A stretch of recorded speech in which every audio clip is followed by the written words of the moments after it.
അന്തർദേശീയ മീറ്റിൽ പോകാൻ നടക്കുകയല്ല, ലക്ഷങ്ങൾ വേണം. എന്നിട്ട് 2016 എല്ലാവരും കൂടെ സഹായിച്ച് 1 ലക്ഷം രൂപ തന്നു. ഞാൻ സിംഗപ്പൂർ പോയി. പിന്നെ 5 കിലോമീറ്റർ നടത്തും. പിന്നെ 2000 മീറ്റർ സ്റ്റിപ്പിൾ ചേസ്, അതറിയാവാ?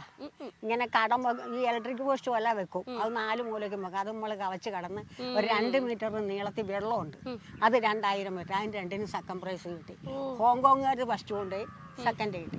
അതേപോലെ തന്നെ ഇന്ത്യക്ക് 2017 ചൈനയിൽ ഇതുപോലെ ഒരു മീറ്റിംഗ് നടന്നപ്പോൾ എന്നെ എല്ലാവരും കൂടെ സഹായിച്ചു. 1.25 ലക്ഷം രൂപ വേണമായിരുന്നു.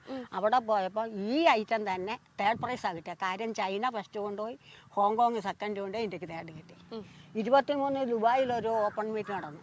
അതിൽ പോയിട്ട് പിന്നെ വാക്കിങ്ങിന് ഫസ്റ്റും 100-ഉം 400-ഉം 3rd പ്രൈസും കിട്ടി. പിന്നെ ഈ ആണ്ടി വേറെ സൗത്ത് ഏഷ്യൻ മീറ്റിലൊക്കെ പോയി. അയോധ്യയിൽ 24 പോയി. അയോധ്യ പോയിട്ട് ഏഷ്യൻ മീറ്റായിരുന്നു. അവിടെ പോയി 3 മെഡൽ ഫസ്റ്റ് കിട്ടി.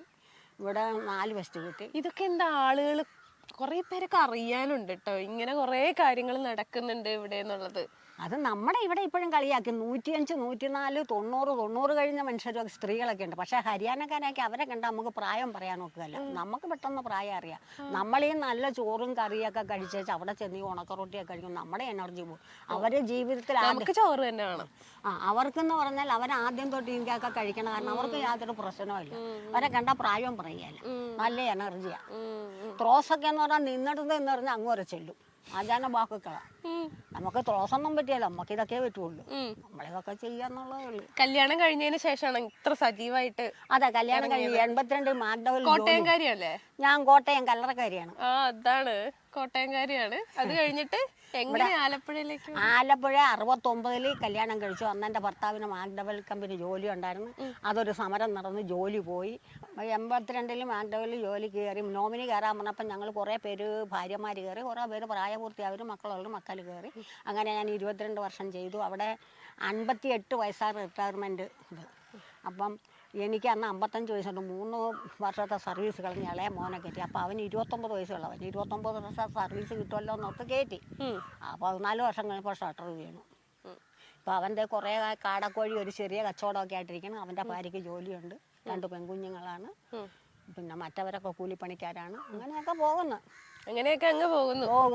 ഇപ്പൊ എങ്ങനെ ഓട്ടോ കാര്യങ്ങളൊക്കെ നടക്കുന്നത്? ഇപ്പൊ പ്രാക്ടീസും കാര്യങ്ങളൊക്കെ ഇങ്ങനെ പോലെ നടക്കുന്നുണ്ട്. 4 മണി 3 മണിക്ക് മുമ്പ് കണ്ണു തുറക്കും. വാരനാട്ടമ്മ വിളിച്ചേൽപ്പിക്കും. വിളിച്ചേൽപ്പിച്ച് 4 മണിയാകുമ്പോ ഇതിലേ പോകും.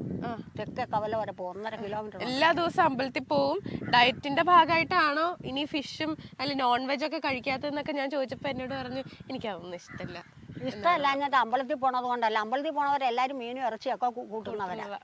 പക്ഷേ അത് നമ്മൾ രാവിലെ പോകുമ്പോൾ അടിച്ചതിനകത്ത് കുളിച്ച് ആഹാരമൊന്നും എല്ലാവരും ചോദിക്കും എന്നെ ആഹാരം കഴിക്കാൻ. അങ്ങനെ നിർബന്ധമൊന്നുമില്ല, എഴുതി വെച്ചിട്ടില്ല. കഴിച്ചിട്ടോ. പക്ഷെ ഞാൻ ആഹാരം കഴിക്കില്ല. അമ്പലത്തിൽ നിന്ന് വന്നു കഴിഞ്ഞാൽ ആഹാരം കഴിക്കും. അങ്ങനെ ഒരു നിശ്ചയം എനിക്കുണ്ട്. വെള്ളം കുടിക്കും, കട്ടൻ വെള്ളമൊക്കെ കുടിക്കും. ഒരു ദിവസം എത്ര ലിറ്റർ വെള്ളം? ഒരു 3-4 ലിറ്റർ വെള്ളം കുടിക്കും. എന്തെങ്കിലും ഒന്ന് ഏതാ ചുമന്ന കുറേ കുടിക്കും. നടക്കാൻ പോണതിന് ഇപ്പോൾ കുറച്ച് കുടിക്കും, വന്നു കഴിഞ്ഞ് കുടിക്കും. പിന്നെ മത്സരത്തിന് പോയാൽ ആഹാരം കഴിക്കുകയില്ല. കാരണം എൻ്റെ ഐറ്റം കഴിഞ്ഞ് കഴിക്കും.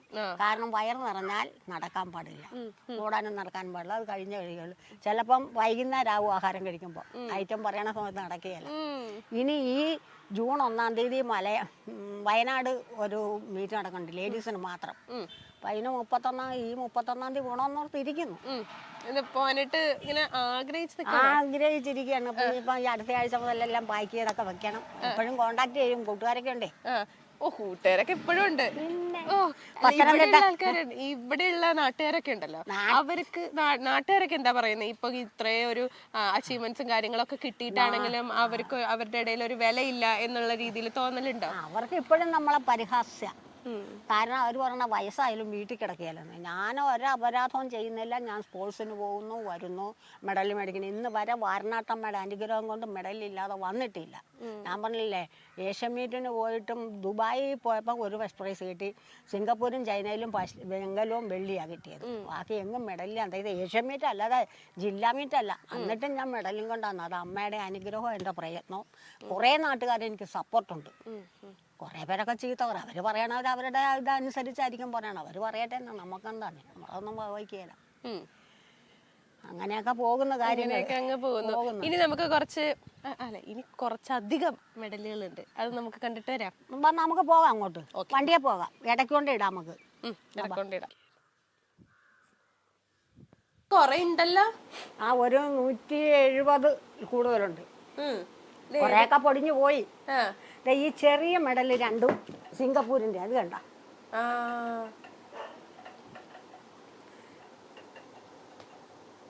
ഇത് ചൈന അല്ല, ഇതല്ല ചൈന, മാറിയൊക്കെ പോണ്. ഇല്ല ചൈന, ഇത് ചൈന. പിന്നെ ഇത് ദുബായ്. ട്രോഫിയൊക്കെ ഇവിടെ വരുമ്പോൾ നമുക്ക് വയോസേവനത്തിന് കിട്ടിയതാ. വയോസേവന പുരസ്കാരത്തിന് കിട്ടിയതാണ് ഇത്. വലിയ ട്രോഫിയാണ്. ഇത് വലിയ ട്രോഫിയാണ്.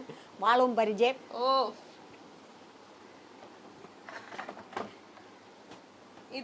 ഇത് വനിതാരത്ന പുരസ്കാരം. വനിതാരത്നമാണ്. അതിൻ്റെതാണ് അത് തന്നെ, അത് വനിതാരത്നത്തിൻ്റെ. അടിപൊളി. ഇത് എത്രാമത്തെ വയസ്സിലായിരുന്നു? ഇത് ഈ കഴിഞ്ഞ വർഷം മാർച്ച് 8 കിട്ടിയതാ. ഇത് വനിതാ ദിനത്തിന് കിട്ടിയതാ. 76 വയസ്സിലൊക്കെ ഈ ഇത്രയും വലിയൊരു പുരസ്കാരം കിട്ടാന്ന് വെച്ചാൽ ചില്ലറ കാര്യമല്ല. നമ്മുടെ ദൈവത്തിന്റെ ഒരു അനുഗ്രഹം കൂടിയല്ലേ. കൂട്ടുകാർക്കൊക്കെ അസൂയൊക്കെ തോന്നാറുണ്ട്. അത് ചിലർക്കൊക്കെ ഉണ്ട്. ഇത് കിട്ടിയപ്പോ ഞാൻ എല്ലാരോടും അഭിപ്രായം പറഞ്ഞില്ല. അത് കാരണം എന്നോട് ഒരാൾ പിണങ്ങിയിരിക്കുക. എന്നാന്ന് ചോദിച്ചെന്നാ അവരൊക്കെ എന്നെക്കാളും കൂടുതൽ പോയതാ ഇന്റർനാഷണൽ മീറ്റില്. ഞാൻ അത്രയും പോയില്ല. ഞാൻ ആകപ്പാടെ 5 പ്രാവശ്യം പോയുള്ളൂ. അവരത്രയും പോയോണ്ട് അവരെന്നിട്ട് ഒരാളോട് പറഞ്ഞ് വാസന്തിയേക്കാളും കൂടുതൽ മെഡൽ എനിക്കുണ്ടല്ലോ. ഞാനത് പറഞ്ഞില്ല. ഇപ്പം വേറൊരു പുരസ്കാരത്തിനോട് അപേക്ഷ കൊടുക്കാനിരിക്കുകയാണ്, കേരള പുരസ്കാരം. കിട്ടട്ടെ, കിട്ടിയില്ല വേണ്ട, നമുക്ക് എഴുതി കൊടുക്കാന്നുള്ളത് നമ്മുടെ കൊടുക്കാന്നുള്ളതാണ്. ഇതിപ്പോ 170 കൂടുതൽ മെഡൽസും കാര്യങ്ങളും ഉണ്ട്. വീട്ടുകാരൊക്കെ എന്താ പറയണ ഓരോ മെഡൽ വാങ്ങിട്ട് വരുമ്പോ? വീട്ടുകാരല്ല, എന്റെ പേരക്കിടാങ്ങൊക്കെ ഉണ്ടേ മെഡലും ട്രോഫിയൊക്കെ അവിടെ ഇരിക്കണ പേരക്കിടാങ്ങല്ല. അവര് സ്പോർട്സിനൊക്കെ ഉള്ള ഇത്ര ഉണ്ടാവില്ലല്ലോ. ഇല്ല, ഇത്രയല്ല, അവര് കൊച്ചു പിള്ളേരല്ലേ. ഓക്കെ, അപ്പൊ ഇനി മെഡലൊക്കെ വാരി കൂട്ടട്ടെ, അടിപൊളിയായിട്ട് ഇനി കൊറേ ട്രോഫികളൊക്കെ കിട്ടട്ടെ അല്ലേ. ഇപ്പൊ വനിതാ ദിനത്തിന് 3 സ്ഥലത്ത് തന്നെ വിളിച്ചു. അപ്പൊ ഞാൻ അവരോട് ആദ്യം വിളിച്ചപ്പോഴാണ് സാറേ സോറി എന്താന്ന് ചോദിച്ചു. ഞാൻ പറഞ്ഞു സാറേ ഇങ്ങനെ ഗവൺമെന്റിന്റെ ഒരു അംഗീകാരമുണ്ട്, പൊയ്ക്കോട്ടെ എന്ന് ചോദിച്ചു. അത് പോയി മേടിച്ചോ, ഇതിവിടെ ഇരിക്കട്ടെ എന്ന് പറഞ്ഞു. അത് കാരണം 3 എണ്ണം മേടിച്ചിട്ടില്ല. ഒന്ന് SBI വിളിച്ചിട്ടുണ്ടായിരുന്നു, ഒന്നൊരു പെൻഷൻകാർ വിളിച്ചു, ഒന്ന് SNDP വിളിച്ചു. അപ്പൊ അതൊക്കെ ബഹിഷ്കരിച്ചാ ഗവൺമെന്റിന്റെ പോയെ. എന്തായാലും നല്ലതാവട്ടെ. ഇനി ഒരുപാട് മെഡലുകളൊക്കെ മേടിക്കാനുണ്ട്. വെള്ളം തിളപ്പിച്ചാലട്ടെ. അയ്യോ ഇപ്പൊ ഒന്നും വേണ്ട, നമുക്ക് വീഡിയോ എടുത്ത് കഴിഞ്ഞിട്ട് ഞങ്ങള് പയ്യെ പോട്ടെ. അപ്പൊ ഇനി ഒരുപാട് മെഡലൊക്കെ കിട്ടട്ടെ കേട്ടോ. അടിപൊളി. ശരി.